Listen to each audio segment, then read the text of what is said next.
বিজেপির মিথ্যে কথায় ভুলবেন না, ওটা একটা জুমলা পার্টি, মিথ্যেবাদী পার্টি, মিথ্যের ডুমুর ফল, মিথ্যের ছলনা।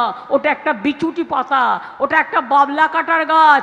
আমে খাওয়া আম গাছ খাবেন, আম পেয়ারা খাবেন না বাবলা কাটার গাছ খাবেন?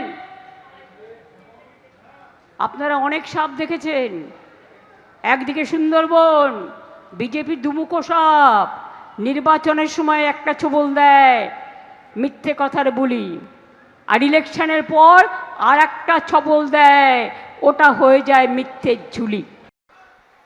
ছোট্ট বাচ্চা দুষ্টুমি করলে মা তাকে একটু বকে দেয়, আর বড় বাবুরা দুষ্টুমি করলে তাদের কি করতে হয়? ধরে ধরে গণতন্ত্রের থাপ্পড় মারতে হয়। এটা মাথায় রাখবেন।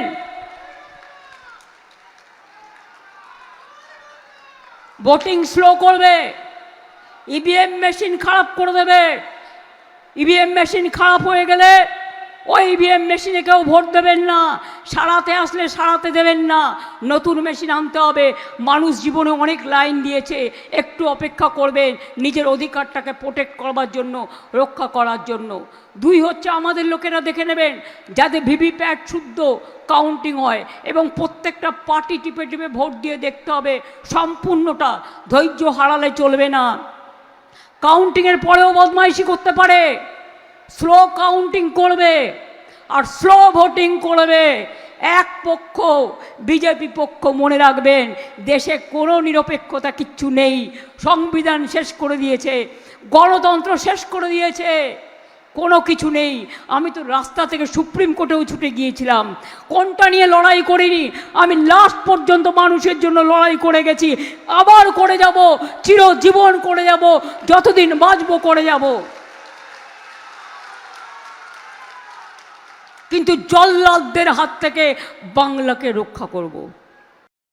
আর ইলেকশন আসলেই দিল্লি থেকে এলো গাই, সাথে এলো মোটা ভাই, চক্রান্ত করে, তাই বাংলা দখল করতে চাই। আমরা বলে যাই, ও মোটা ভাই ফিরে যাও, বিদায় নাও। সকাল থেকে রটাবে স্লো কাউন্টিং করে, বিজেপির সিটগুলো আগে দেখাবে, আপনাদের সিটগুলো স্লো কাউন্টিং করবে, যাতে আপনারা তাড়াতাড়ি বাড়ি চলে যান আর ওটা দখল করে নেবে। এটা করতে দেবেন না ভুল করেও।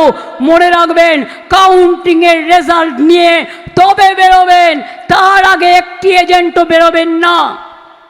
এবিপি আনন্দ, এগিয়ে থাকে, এগিয়ে রাখে।